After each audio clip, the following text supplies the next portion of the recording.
Servirebbe raddoppiare il personale del SERD, e questo è un compito dell'ULSS e della Regione. Servirebbe almeno mettere in campo 20 o 30 operatori di strada per prevenire e gestire le situazioni di difficoltà e accompagnarle a cambiare, no, a salvarsi da parte del Comune.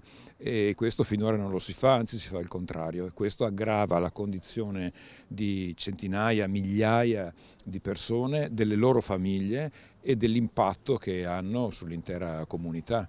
Con lo scopo di lanciare un forte messaggio, questa mattina è stato organizzato un flash mob davanti al SERD di via Calabria a Mestre. Tutte le serrande chiuse, tutti quegli spazi della città completamente abbandonati, tutti quegli spazi della città dove cittadini e cittadine sono abbandonati a loro stessi e dove... Per uscire dal tunnel, recita lo slogan, il tunnel della tossicodipendenza e di conseguenza ridurre il fenomeno dello spaccio, una piaga difficile da eliminare.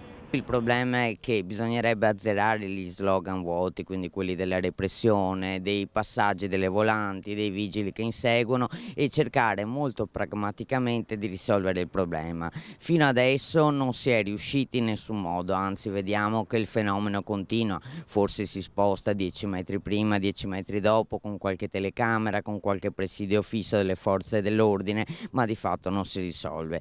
Serve un vero cambio di rotta e poco aiuterà, dicono i manifestanti, l'ordinanza del sindaco valida 90 giorni che vieta in una vasta zona della città l'utilizzo di bici e monopattini elettrici alle persone, si legge, non residenti nel comune, non dedite a funzioni lavorative e che non frequentano scuole. Pensiamo che insita in questa ordinanza ci sia un fondo di estremo e chiaro razzismo. Verranno fermate, se si vorrà davvero applicare questa ordinanza, solo persone di colore che destano sospetti alle forze dell'ordine.